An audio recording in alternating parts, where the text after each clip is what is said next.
My name's Mark Usselman. I'm the ODOT area manager. My office is in Coquito.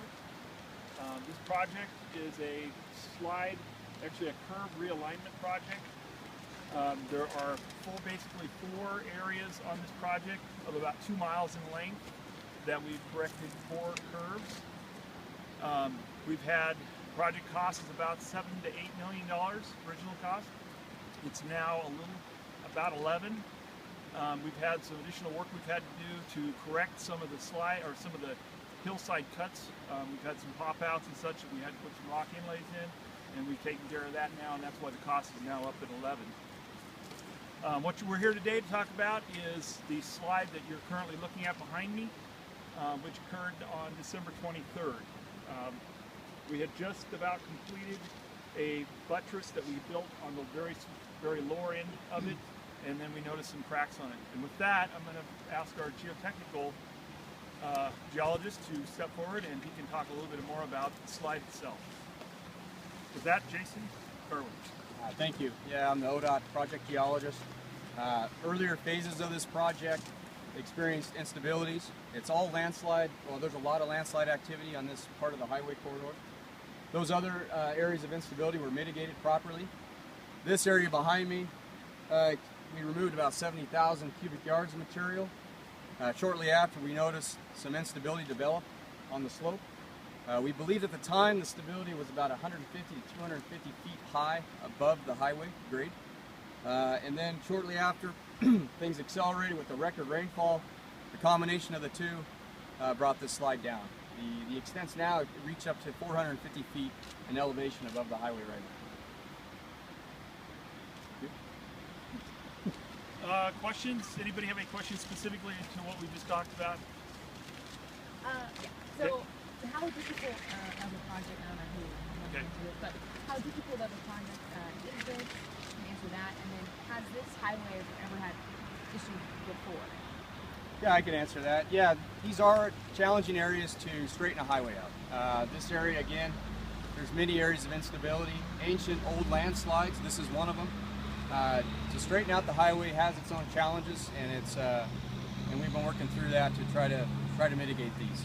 We were actually working through a 3-phase approach to keep this from failing, and we got halfway done, and the record rainfall decided to bring it down sooner than we expected. Will you be changing your game plan at all after this slide happens, or to sort of prevent it in the future? Absolutely. Right now we're looking at options. Phase 2, we're calling it, to get this 2 lanes open and paved. We're looking at options to safely and efficiently do that. Given the slide that we have the known extents at this point, and so absolutely it's a game changer. We can try to figure out the most efficient, safe way to do this for the long term. The hillside over here, looking at some of the older pictures, it looked like there had been some trees that were removed. Can you talk about what, if any, the role of cutting down those trees could have played with the landslide? Absolutely, yeah. The trees that were cut had no impact on this landslide. The material, like I said, about 70,000 cubic yards of material. That's material that helps hold the slide in place. That was removed as part of the project to realign the highway. That was your main instigator, that in combination with the record rainfall. We do not believe at this time the trees had any impact. What you see as far as where the trees were removed was actually part of a whole cut slope, and so the trees had to be removed in order to cut that slope back, and so it wasn't just a clearing of the trees. The trees were cleared, and then the soil and everything was then cut back and removed back in order to straighten out the alignment a lot more than what it currently was. Talk a little bit about the work that you did in the 11 days that it was closed to sort of get it back to where it is kind of now, and then what's the steps afterwards? Well, the initial steps are, first and foremost, you got to be safe through these things, so we were letting it settle down. It was pretty active out here. So the initial phase was to understand what exactly happened, what were the extents of the slide, and then we could go from there. Once it settled down, the weather helped us out. We were able to go start thinking ways of getting 1 lane open, and then now looking at getting 2 lanes open. I think one of your earlier questions was, are we learning from this? What are we going to do in the future? Some of these we try to mitigate. We knew we had some smaller slides within this cut that we tried to address. We had rock buttress walls we were putting in. We're actually currently working on some horizontal drainage to to alleviate some of the water back from the hillside. But that was because we had a known slide area that we knew we were dealing with. The massive slide that we ended up with, we didn't know was there or necessarily was going to occur. We know we have historical slides in the area. We don't always know the extent of those. We can do our best looking around, going back in history, looking back at our past practices and what we've had, but some of these things you're never going to know. So we do our best to try and mitigate those as much as possible up front, work on those known issues, those known slides that we have through our geotechnical work, through drilling, other explorations that we have. Some of this with the combination of as much rain and everything that we had, it was an unforeseen slide. We had no idea this was going to come down and cause the impact that it created on the highway. Was this the largest landslide that this highway has seen? I don't believe so. What We about have some west In of the here. scale, where does it fall? It's in the uppermost part, but I think there are bigger ones. You It's know, definitely a we've bigger- had some slide areas. I don't know if you've driven through the slide or came from the west side or not, but we have a big rock wall, Gabion wall in essence there that we built because that was a known slide area that we had several years ago that actually did close the highway as well. And so, you know, we have had to address these types of things before, and that was, I think the roadway was closed for not quite a couple of weeks. I can't remember, but it was closed for a while on that one as well. what about the timing of the road work? My understanding is that there were people here on scene working in some capacity because they were able to identify that there was a slide and close off the road. Would it have been better to do this work clearing out during the summer when it's historically drier? Most of the work was already done. Okay. The work was already in place. The new alignment, in essence, was already there. We had about 2 weeks left of the project before we were going to come in and actually pave the new alignment. And so we weren't actually doing any of this current earthwork. We weren't really doing there except for the one small slide that we saw that was created in this winter event, you know, or prior winter rain events this year. We noticed that we did have one smaller slide, and that's a slide in the earthwork that we were addressing this time of year. Otherwise, this is already completely done, and we're just getting ready in the next few weeks to hopefully come in and pave and then start working on the new asphalt.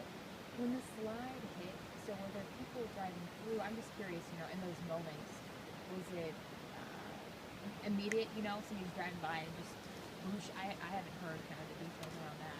We knew we were out working on the slide at the time, and Jason, step in here if I get something wrong, but we did notice that we started having some issues, and so we started pulling things back. The contractor started pulling back. We started monitoring the slide. We had lots of phone calls going on to different folks about the slide. What are we going to do? We had preparations to close the road that we were already working on, getting boards, other things, notifications in place. So we had all that in the works prior to closing it because we noticed that we'd started having some movement. And so that was all in the works. We knew it was going to happen. It was just a matter of time. I was actually on my way out here as well to come take a look at it, but before Mark and I both were on our way, the slide had actually already moved by that time. Jason was on one end, he closed the road. We had folks on the other side that stopped traffic once they saw that everything was starting to move. We stopped traffic, and then basically when we got out here, it was already moved and the road was closed on its own. Yeah, so nobody was out here basically. You guys had everything prepared already. We noticed that it was moving because we had folks out here that were working, and so we noticed that to proactive events to get things in place to shut it down as quick as we can.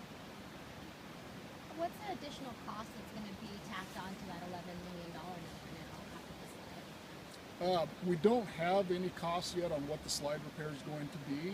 We're working through that as we're climbing around on the hill, doing our investigations to try and figure out what this final stage is going to be in order to correct this, get the material out, put this road back into its alignment that it was planned for. That work's still underway, and so we don't have those numbers yet until we know exactly what we're gonna do. What's happening with all the material? That's one of the challenges that we're working through. You know, I think as you've seen reports, we have 300 to 500,000 cubic yards of material. We're hoping for a little bit less of that, but again, it depends on how much we can remain in place, that we can somehow create a buttress to hold back. But that material does have to go somewhere, so we're looking for sites to to haul that to, hopefully not real far away, but looking for those sites that we can haul the material to stockpile it and put somewhere else. Are those ODOT sites, or are you talking to anybody and trying to contract these sites? We're actually looking for just about anywhere, whether it's currently owned ODOT sites. We don't have a lot of those that can handle this much material, so we're looking for other options as well. And that's part of the process we're running through right now. So if you could put a timeline, are we talking weeks, months? I mean, if you could put a timeline on the completion of getting this thing back, 2 lanes and then completely done. Don't have a timeline. I think what I'd just jump in and say, I think really when you're talking about a timeline for this, as Jason talked about, our next stage is to get 2 lanes open paved and not restricted with flaggers. That's our next phase.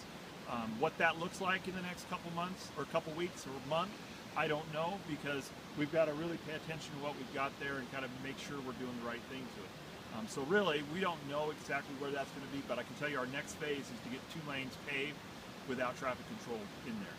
So timing-wise, 2 weeks to a month to 2 months, it's grabbing a number out of the air right now. We're still early in the process. It also depends on the weather conditions. Exactly. That'll dictate what we can safely do with the contractors. So that'll be of the utmost importance, both for the contractors and for the public. And I think the longer term fix, the bigger thing, we're probably talking 6 months at least.